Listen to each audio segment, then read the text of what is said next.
परम पूज्य सोना रिम्पोचे की दूरदर्शी सोच और प्रयासों से परम पावन दलाई लामा के आशीर्वाद से भारत के टेलीविजन इतिहास में पहली बार शुरू हुआ है एक टेलीविजन कार्यक्रम जो समर्पित है भगवान बुद्ध के दर्शन, ज्ञान और बौद्ध परंपराओं को। कार्यक्रम में दुनिया के तमाम बड़े बौद्ध धर्मगुरु, बौद्ध ज्योतिष शास्त्री, बौद्ध मेडिसिन के जानकार रोज आप तक पहुंचा रहे हैं अमूल्य जानकारियां। सबसे पहले देखिए बौद्ध धर्म से जुड़ी महत्वपूर्ण जानकारियां।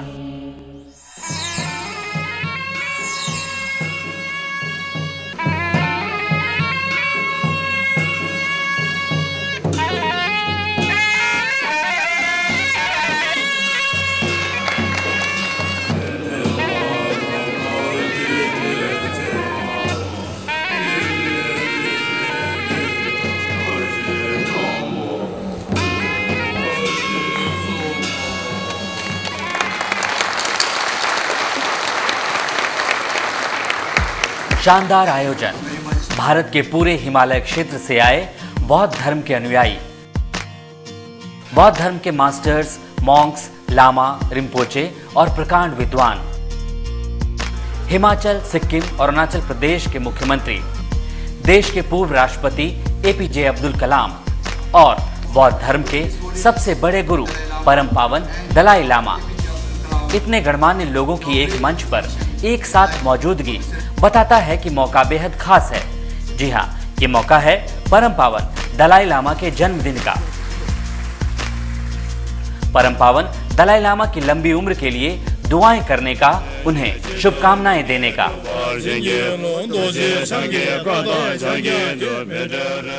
6 जुलाई यही वो तारीख है जब आज से 75 वर्ष पहले 1935 में पूर्वोत्तर तिब्बत के आमडो प्रोविंस में ताख्तसेर के किसान परिवार में परम पावन दलाई लामा का जन्म हुआ था। जन्म के बाद इनका नाम रखा गया था लामा ढोंडुप। लामा ढोंडुप नाम का ये प्रतिभाशाली बच्चा जब 2 साल का हुआ तभी पहचान कर ली गई कि ये परम पावन 13वें दलाई लामा थुप्टेन गैत्सो के अवतार हैं और तब से तमाम बौद्ध अनुयायियों के लिए ये पूज्य हो गए, परम पावन हो गए। आज जब परम पावन 14वें दलाई लामा 75 वर्ष के हो गए हैं तो भी उनके सम्मान में भगवान बुद्ध में आस्था रखने वाले और बौद्ध धर्म के अनुयायियों का सिर झुका है। सब परम पावन 14वें दलाई लामा के लिए लंबी उम्र की कामना कर रहे हैं। हिमालयन कल्चरल बुद्धिस्ट एसोसिएशन द्वारा दिल्ली में आयोजित यह शानदार कार्यक्रम पिछले साल परम पावन दलाई लामा के 74वें जन्मदिन के मौके पर रखा गया था।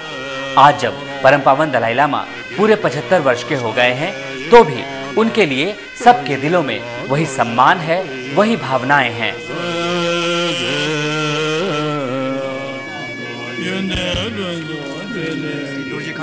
जन्मदिन के खास मौके पर पूरे हिमालय क्षेत्र के लोगों ने, अतिथियों ने, गणमान्य व्यक्तियों ने अपने अपने तरीके से परम पावन दलाई लामा के लिए लंबी उम्र की कामना की। देश के पूर्वोत्तर राज्यों की नुमाइंदगी कर रहे अरुणाचल प्रदेश के मुख्यमंत्री दोरजी खांडू ने परम पावन दलाई लामा को मंडाला भेंट किया।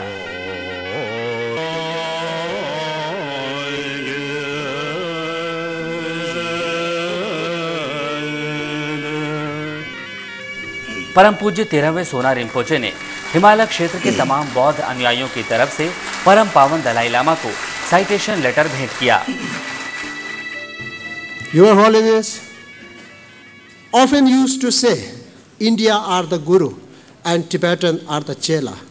But today, I would like to say that reverse is true.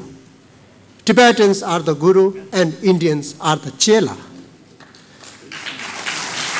Because you are the master and pioneer for bringing back to India the true and pure Buddhist teaching, which were preserved and kept intact in Tibet in Bodhi language. Your Holiness, you are our Guru and messengers of peace and harmony all over the world. The glory of Buddhist wisdom has reached new heights under your leadership from Arya Desh, Bharat, India. It is our great fortunate to have the living Buddha with us, choosing to live in our country where Buddha was born. May I say, long live His Holiness Dalai Lama. Long live, long live.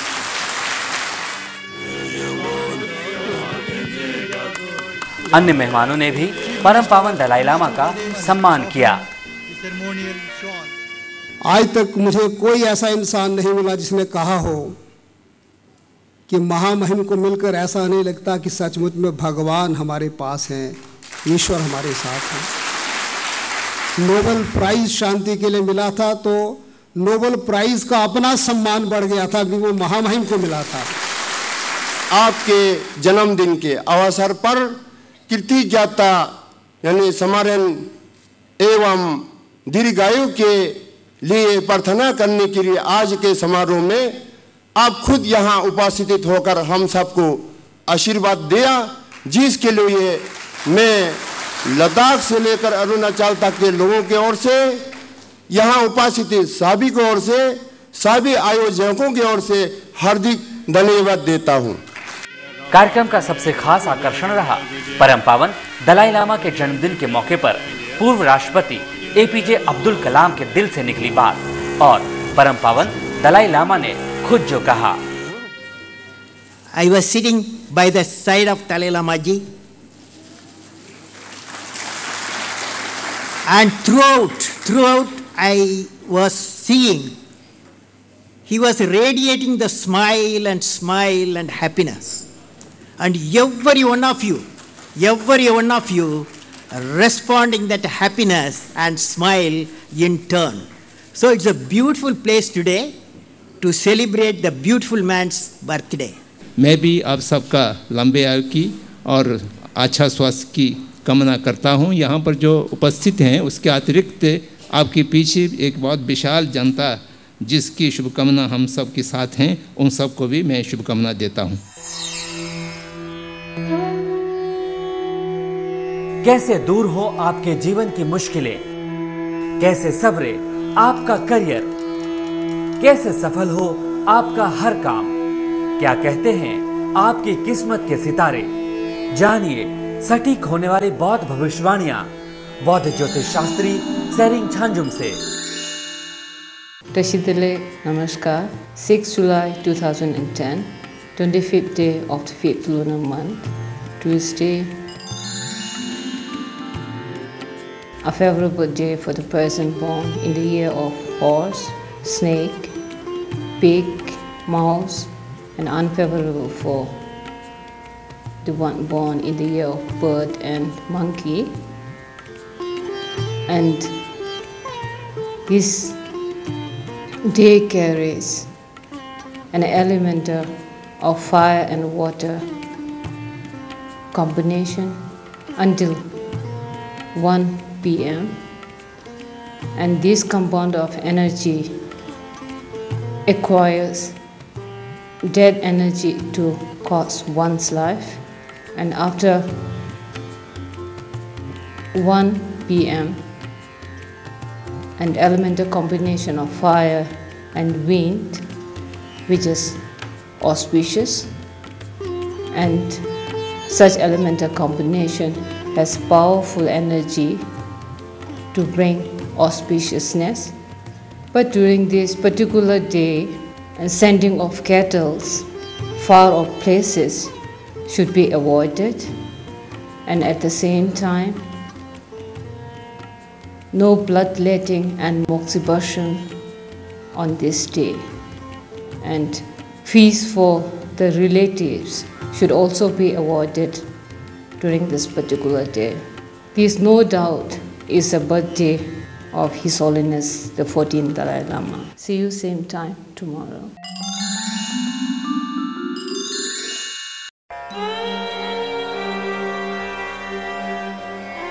Buddham Saranam Gacchami. क्या है भगवान बुद्ध का दर्शन और धर्म का गूढ़ ज्ञान? कैसे मिले दुख से मुक्ति? कैसे पाएं बुद्धत्व? क्या है धम्मम, क्या है संघम। ये कार्यक्रम आपको हर रोज दे रहा है ऐसे तमाम सवालों के जवाब। आज बौद्ध धर्म के प्रकांड विद्वान परम पावन दलाई लामा से जानिए भगवान बुद्ध का दर्शन और बौद्ध धर्म का सही ज्ञान।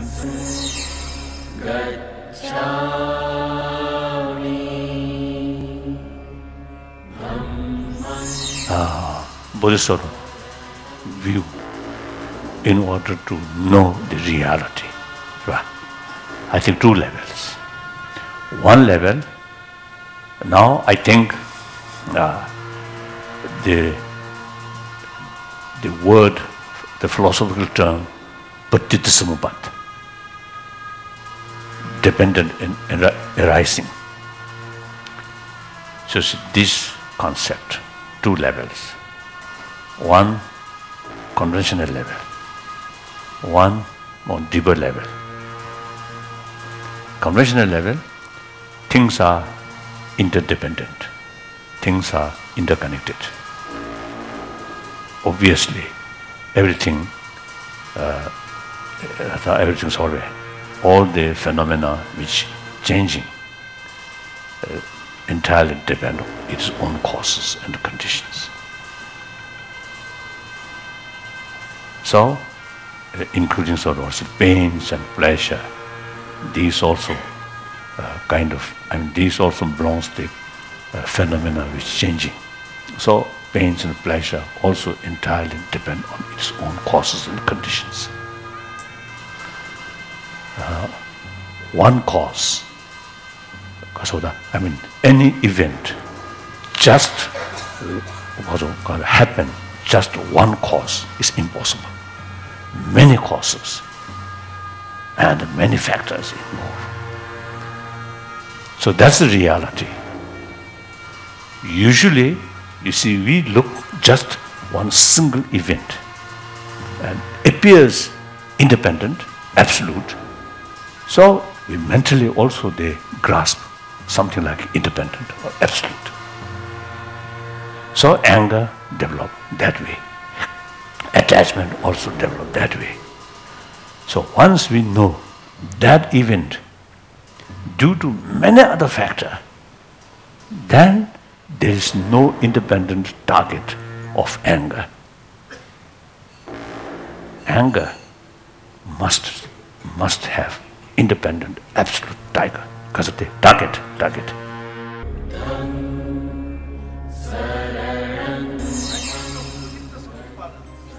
Oh, daily life. See, I think these are the practice in the sense, see, now for example, knowing alphabet A, B, C, D, how to practice? Just knowing and realize.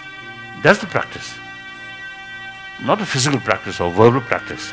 These are simply awareness, mind. Right? So, Paticcasamuppada, knowing, a knowledge, a mind, that provides our attitude towards everything a little bit wider, a little bit open. So, as I mentioned before, we can see the reality much more clear, and also much less disturbances in our mind. Because now, for example, when we look some negative thing, just closely, it appears huge, unbearable. If that same sort of accident, same sort of tragedy, look from wider perspective, okay, that's very bad, very unfortunate, but okay. That kind of feeling, isn't it? So, Paticcasamuppada, the way of practice is like that. Just equipped our mind to look wider angle, wider perspective. That's the practice. Therefore, Buddha himself, stated, "O my follower, should not accept my teaching out of devotion, out of faith, but rather through investigation and through experiment." So this is, I think, very scientific way, isn't it? I think.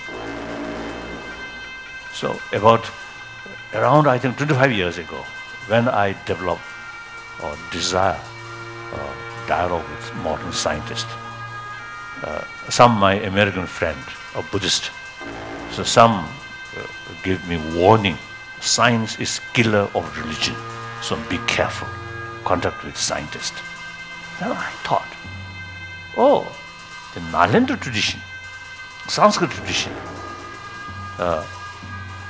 you see, the investigation is more important than just relying on Buddha's own word. So no problem.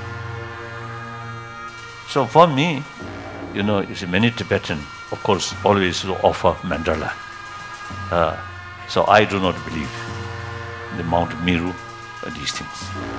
Still, I'm Buddhist. I do not accept, you see, these sort of mandala, Mount Meru and some different these things. I do not believe that. Maybe some other planet, maybe, but at least on our planet, it does not exist. So some, for example, Abhidhamma-Korsha, the Basubandh, so I think, really, I think try to explain very detailed how many miles, you say, but these are useless. And one time I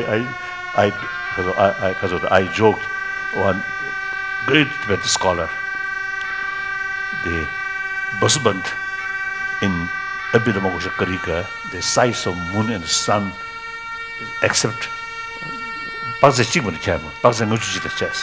except he mentioned that the difference in size between the sun and the moon is just half a yojana. Half a yojana is very small. So then I jokingly told that as a scholar, perhaps the Basubandh, his naked eye, he said, try to look size of the moon and the sun. And he felt, sun little bigger than moon. So he described passing of the chest. So then on the basis of this, so he almost jokingly shares this with other people that it is on this basis of his observation through his naked eyes of the size of the sun and moon that he described the difference in size as just half a yojana instead of the reality. So these are really nonsense now. There's no problem. These are nothing to do with teaching of Four Noble Truths. The teaching of Four Noble Truths is very, very realistic. Now, in order to know the later part of Two Truths, cessation, there now concept of shunyata is very, very important. So the first teaching, Buddha's Dhamma Wheel, taught Four Noble Truths. In order to know the